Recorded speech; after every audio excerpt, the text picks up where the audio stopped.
Hello दोस्तों, welcome to my channel. आज मैं आप सभी को बताने जा रहा हूँ कि ITR फूड सुगम रिटर्न कैसे फाइल करते हैं सीधा इनकम टैक्स के डिपार्टमेंट की साइट में जाके ऑनलाइन फाइल कैसे करते हैं। आपको जस्ट यहाँ पे आना है, ई फाइल में आके इनकम टैक्स रिटर्न में आके यहाँ पे मैंने पहले से सेव करा है, यहाँ पे आने में फ्रेश करने के लिए क्लिक किया, पर मैंने पहले से ड्राफ्ट कर रखा हुआ है तो मैं इसको खोल लेता हूँ। यहाँ पे कंटिन्यू करके यहाँ पे आके कंटिन्यू करेंगे। उसके बाद देखेंगे पहला होगा इंस्ट्रक्शन का। इंस्ट्रक्शन कौन कौन फाइल कर सकता है, कैसे कैसे फाइल करना है, ये सब कुछ बैक स्पेस वगैरह जो भी है यहाँ पे इंस्ट्रक्शन आप पढ़ लेना। फिर आता है जनरल इन्फॉर्मेशन में आएगा आपका नाम, एड्रेस, आधार नंबर, फ़ोन नंबर, ईमेल वगैरह सब कुछ। पहला आएगा ऑन और बिफोर ड्यू डेट के अंदर ही बोल रहे हैं।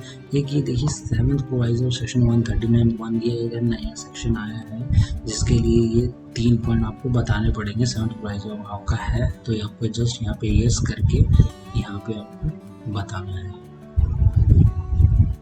ठीक है। ये मेरे में एप्लीकेबल नहीं है तो मैं कर देता हूँ ये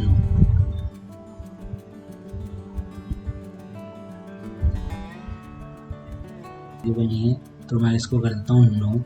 उसके बाद आते हैं नीचे मूव करने के बाद आप इसको यस करेंगे तभी तो आपको ये चीज़ डिटेल डालनी होगी। हम कर देंगे तो डालने की ज़रूरत नहीं, क्योंकि आपको ये 3 डिटेल नहीं आई है जो कि मैं आपको एक एक करके बताऊंगा कि है क्या। ये आपने पूरे साल में 1 करोड़ से ज़्यादा अपने अकाउंट में डिपॉजिट करा है, अपने करंट अकाउंट में डिपॉजिट करा है, जो कि 1 से ज़्यादा करंट अकाउंट को एग्रीगेट करके तो आपको जस्ट यहाँ पे उसकी डिटेल देनी पड़ेगी। और आप फॉरेन ट्रैवल, आप कहीं अब्रॉड घूमने गए, उसका एक्सपेंडिचर 2 लाख से ज़्यादा आया है तो उसकी भी डिटेल देनी पड़ेगी। और आपका इलेक्ट्रिसिटी बिल 1 लाख से ज़्यादा का आया है पूरे साल में तो आपको उसकी भी डिटेल देनी होगी।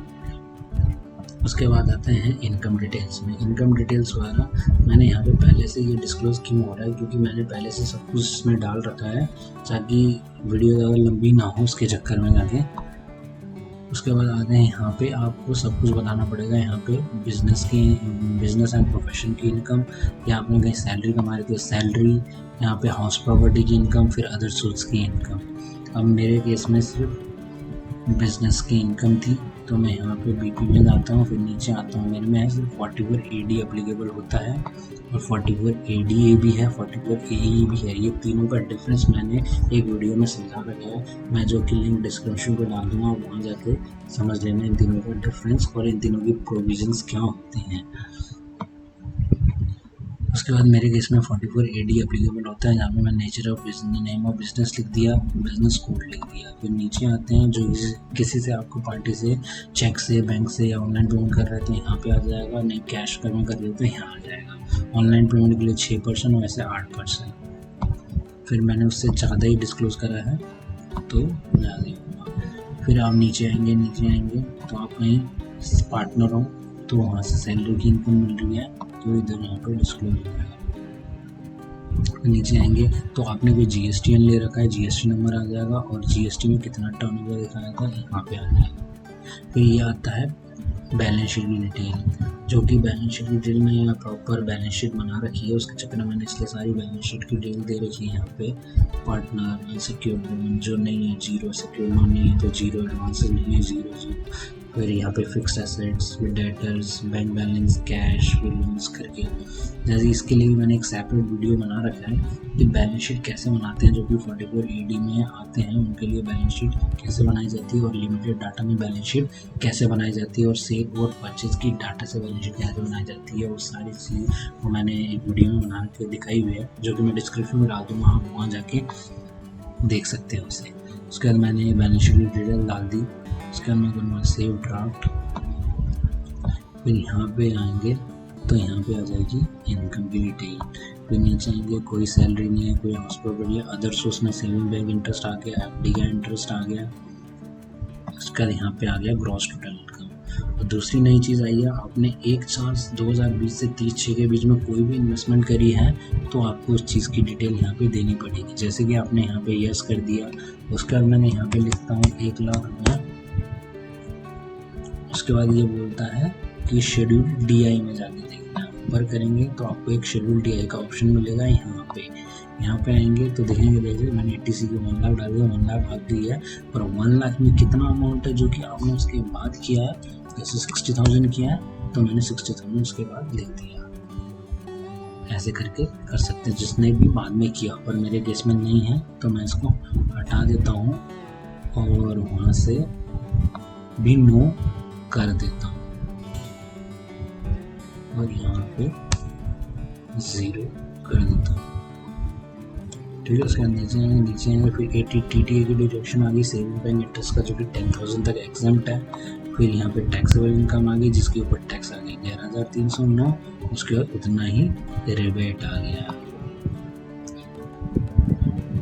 उसके बाद जाएंगे टैक्स डिटेल में। टैक्स तो हमने कुछ दिया ही नहीं, जितना टैक्स था उतना रिबेट हो गया। उसका टैक्स एंड वेरिफिकेशन में आएंगे तो आपको यहाँ पे बैंक की डिटेल देनी पड़ेगी, और बैंक है तो ऐड करके यहाँ पे बैंक का IFSC code, bank name, account number add कर सकते हैं।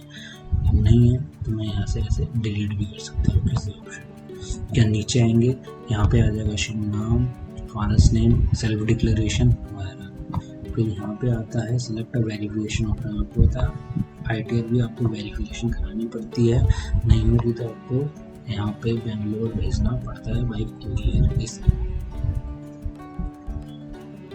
मैं ऑप्शन चूज करता हूँ 120 दिन के अंदर वेरिफिकेशन करा दूंगा, सेव कर देता हूँ। उसके बाद चलता हूँ अगला ऑप्शन, शेड्यूल DI हो गया है। ATD जो कि मेडिक्लेम का है, आपने कोई भी सेल्फ और फैमिली के लिए मेडिक्लेम ले रखा है, इधर यस करके आप यहाँ पे आ जाएंगे। पेरेंट्स के लिए ले रखा है, सीनियर सिटीजन के लिए तो इधर आ जाएगा, जो भी आपका होगा अपने हिसाब से ले। फिर आता है ATG।